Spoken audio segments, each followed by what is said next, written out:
Graythorn Prison slept beneath a veil of fog, but cell 414 refused to rest. Inside, Elias Ward whispered into the dark, "If they knew what I wished for, they'd bury me deeper than these walls." A moth tapped against the narrow window slit, drawn to the faintest trace of light like truth, trying to crawl inside. Then, a sound of folded paper sliding under the door. He froze. No one was supposed to write him anymore. The paper bore his name, and a promise no prisoner was meant to read. Elias Ward had once been a police detective in Hollow Creek, the kind of man who believed in clean ledgers and sharper morals.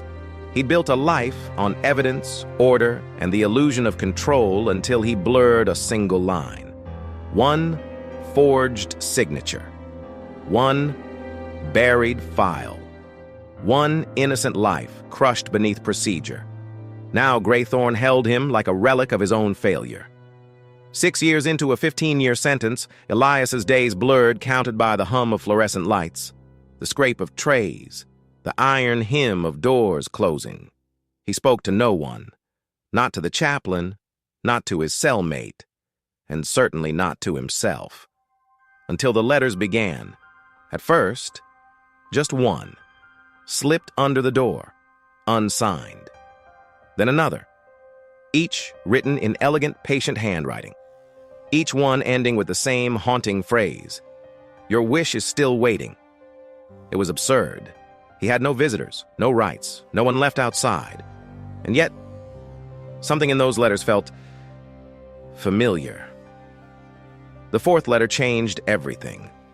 Unlike the others, it wasn't written on paper from the prison mail room. It was on expensive ivory parchment. And it carried a faint scent, something floral, something that did not belong behind bars. He read it once, then twice. "Elias, what if redemption isn't earned but granted? You once promised a dying woman her truth. Now she waits between the walls for your forbidden wish." A chill ran through him. He knew that name, the dying woman. Her case had been the last file he ever handled, the one he falsified to protect a powerful man. She'd whispered her truth to him from her hospital bed, begging him to make it right. And he hadn't. He'd told himself it was mercy. It was order.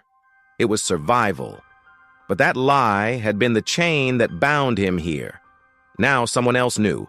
Someone who could not possibly exist.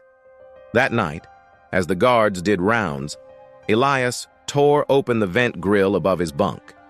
He reached into the dark, searching for a clue, anything.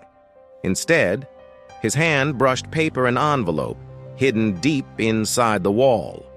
Inside, a single key, and a note that read, "You still owe the wish." For the first time in 6 years, Elias's heart remembered how to race. He turned the key over in his palm, its teeth glinting faintly in the dim light. No door in Graythorn fit that shape. At least none a prisoner was meant to see. Yet every instinct in him whispered, this wasn't meant for escape. It was meant for confession. The next morning, he watched the guards, listened to the rhythm of their boots, their laughter, the scrape of their keys. One of them, an older guard named Harlan, kept glancing toward the chapel. It was rarely used now, a relic of an older prison age. That night, when the lights dimmed and the halls fell into that heavy, electric silence only prisons know, Elias made his move. He slipped through maintenance shadows, hugging the concrete like a ghost retracing his crimes. At the chapel door, he tried the key. It turned. Inside, the air smelled of dust and old incense. A single candle flickered on the altar, and there, sitting upright on the pew, as if waiting was another letter. He approached, every sound magnified, heartbeat louder than the wind. Confess not to them, but to her. The woman whose truth you buried still waits beneath this floor. He looked down. Beneath the wooden boards, faint scratches marred the planks like someone had once tried to claw their way out. A sound caught in his throat. The forbidden wish wasn't about freedom. It was about atonement. Elias pried the floorboards open with the old candle stand. Beneath them, wrapped in oilcloth, was a small locked box, and beside it a nameplate half burned, half buried. Clara Voss. He hadn't spoken her name in years. She'd been his final witness, the one whose testimony would have destroyed a man too powerful to fall. When she died, the case had died with her, and Elias's conscience had begun its sentence. Now here was her name again, staring back through time. He lifted the box, its weight familiar in a way that frightened him. The key fit perfectly. Inside were photographs, letters, evidence proof of everything he'd erased, and at the bottom, one sealed envelope addressed in her hand to Elias Ward. He opened it, and her voice returned.